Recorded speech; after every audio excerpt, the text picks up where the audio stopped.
শ্রীমদ্ ভগবদ্ গীতা গ্রন্থাকারের পরিচিতি। কৃষ্ণ কৃপা শ্রীমতী শীল অভয়চরণারবিন্দ ভক্তি বেদান্ত স্বামী প্রভুপদ আবির্ভূত হন 1896 সালে কলকাতায়। তার সঙ্গে তার গুরুদেব শীল ভক্তি সিদ্ধান্ত সরস্বতী গোস্বামী ঠাকুরের প্রথম মিলন হয় কলকাতায় 1922 সালে। শীল ভক্তি সিদ্ধান্ত সরস্বতী ঠাকুরের ছিলেন তখনকার দিনে শ্রেষ্ঠ পণ্ডিত এবং সর্বজ্ঞগণ্য ভগবত ভক্ত। তিনি গৌড়ীর মঠ প্রতিষ্ঠা করেন এবং সমস্ত ভারত জুড়ে 64টি মন্দির স্থাপন করেন। এই শিক্ষিত যুবক অভয়চরণকে তার খুব ভালো লাগে এবং বৈদিক জ্ঞান শিক্ষাদানের উদ্দেশ্যে নিজেকে উৎসর্গ করতে তিনি তার অনুপ্রাণিত করেন। শীল প্রভুপাদ তার শিষ্যত্ব বরণ করেন এবং 11 বছর পরে 1933 সালে এলাহাবাদে তিনি আনুষ্ঠানিকভাবে তার থেকে দীক্ষা গ্রহণ করেন। 1922 সালে তখন তার প্রথম মিলন হয়। তখন শীল ভক্তি সিদ্ধান্ত সরস্বতী ঠাকুর শীল প্রভুপদকে ইংরাজি ভাষার মাধ্যমে বৈদিক জ্ঞান প্রচার করতে অনুরোধ করেন। শীল প্রভুপদ গৌড়ীর মঠের কার্য সাহায্য করতে থাকেন এবং বৈদিক শাস্ত্র গ্রন্থের সব চাইতে গুরুত্বপূর্ণ গ্রন্থ শ্রীমদ্ ভগবদ্ গীতার ভাষ্য রচনা করেন। 1944 সালে এককভাবে তিনি ব্যাক অফ গডহেড নামক একটি ইংরাজি পাক্ষিক পত্রিকায় প্রকাশ করতে শুরু করেন।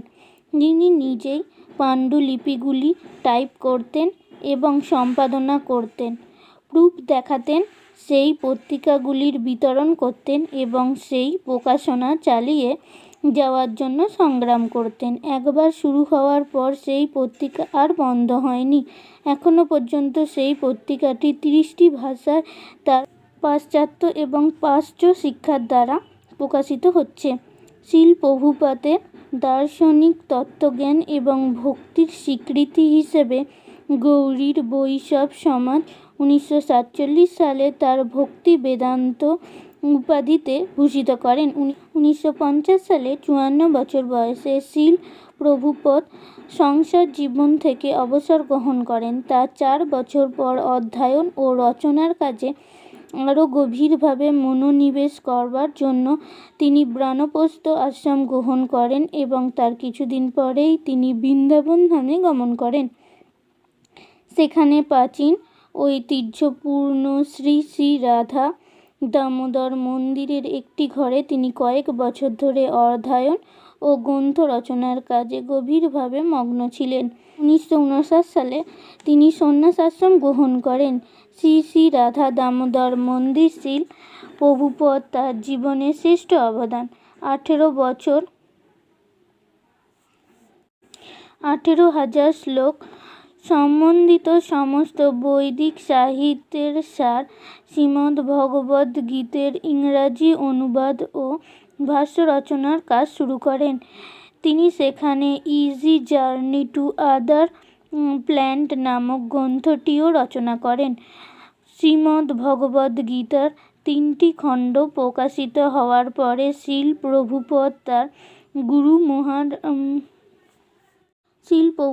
তার গুরু মহারাজের ইচ্ছাকে বাস্তবে রূপান্তরিত করার জন্য 1965 সালে মার্কিন যুক্তরাষ্ট্রে গমন করেন।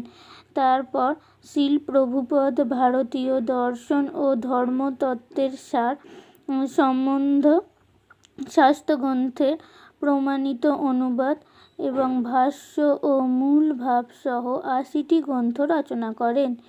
একটি মালবাহী জাহাজ করে তখন তিনি প্রথম নিউ ইয়র্ক শহরে আসেন।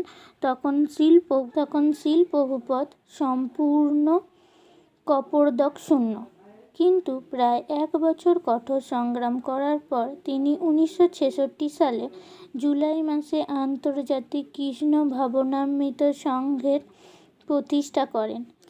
1977 সালের নভেম্বর মাসে তার অকপট লীলাবিলাস করা পর্যন্ত তিনি নিজেই এই সংস্থাটির পরিচালনা করেন এবং 100টিরও অধিক মন্দির, আশ্রম, স্কুল ও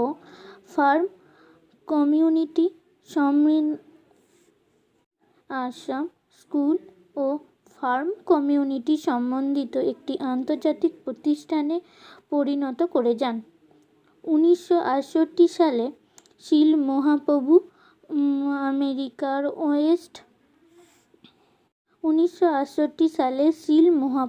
আমেরিকার ওয়েস্ট ভার্জিনিয়ার পার্বত্য অঞ্চলে নব বৃন্দাবন নামক একটি পরীক্ষামূলক বৈদিক সমাজ গড়ে তোলেন।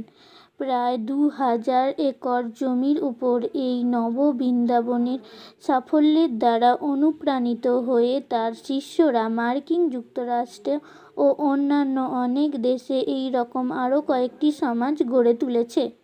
এছাড়া 1972 সালে শিল মহাপ্রভু ডালাস ও টেক্সাসে গুরুকুল বিদ্যালয় স্থাপন করে পাশ্চাত্য জগৎকে বৈদিক প্রথা অনুযায়ী প্রথম এবং মাধ্যমিক শিক্ষা ব্যবস্থা দান করেছেন। তারপর তার তত্ত্বাবধানে তার শিষ্যরা ভারতবর্ষের শ্রীধামে বৃন্দাবনে স্থাপন করেন প্রধান শিক্ষা কেন্দ্রের আদর্শ অনুসরণে আমেরিকা ও পৃথিবীর বিভিন্ন স্থানে শিশুদের বিদ্যালয় প্রতিষ্ঠা করেছেন। 1975 সালে বৃন্দাবনে শিল মহাপ্রভুদের অপূর্ণ সুন্দর কৃষ্ণ বলরাম মন্দির আন্তর্জাতিক অতিথিশালা উন্মোচন হয়। তাছাড়া সেখানে শিল মহাপ্রভুদের কারুকার্য খচিত স্মৃতিসৌধ এবং মিউজিয়ামের বিরাজ করেছেন। 1978 সালে জহুরিতে মুম্বাইয়ের সমুদ্র উপকূলে 4 একর জমির উপর অপূর্ব শ্রী রাধা রাসবিহারীর মন্দির, আধুনিক প্রেক্ষাগৃহ, অপূর্ব সুন্দর অতিথিশালা ও নিরামিষ ভোজনশালা সম্বন্ধিত একটি বিশাল সংস্কৃতি কেন্দ্র প্রতিষ্ঠিত হয়।